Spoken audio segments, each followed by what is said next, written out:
I want to get back to that spending bill that President Trump says he wouldn't sign anything like it ever again. Roll tape. There are a lot of things that I'm unhappy about in this bill. There are a lot of things that we shouldn't have had in this bill, but we were, in a sense, forced. If we want to build our military, we were forced to have. There are some things that we should have in the bill. But I say to Congress, I will never sign another bill like this again. I'm not going to do it again. Nobody read it. He doesn't like it. Ohio Congressman Jim Renacci joins us now. Congressman, you did not vote for this. What happened here?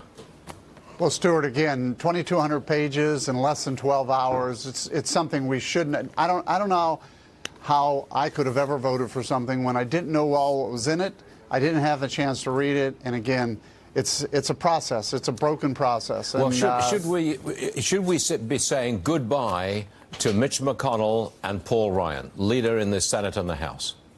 Well, look, again, I think the people will have to make that decision. In the end, they have tough jobs. They have to bring people together. I really do think in the Senate, the biggest issue is the 60-vote threshold. Yeah. We have to get past that. The problem today, it's not even in the Constitution that you need 60 votes, yet we continue to work toward trying to please 7 or 8 of those in the minority to try and get something like this passed, and that's the real issue. So do you see, I mean, look, this is a spending bill that carries us through to the end of September, September the 30th. So you've got to do something else.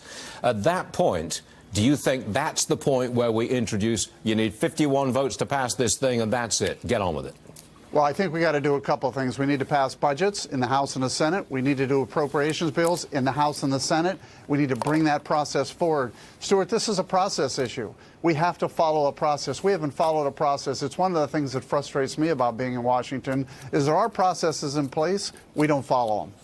But the process has become so involved. It's so detailed. There are so many motions. Do we start to discuss? Do we end the discussion? I mean, it just goes on and on and on. I mean, wasn't it Bob Corker who stood up on the floor during the Senate debate on this and said, look, I'm tired out. I'm angry. I'm fed up with the process. That's what's going on, isn't it? Well, no, because the process is you do all that debating on the budget. You do all that debating in the appropriations bills. And then once you get them passed, you move them forward. The House has at least passed budgets and passed appropriation bills.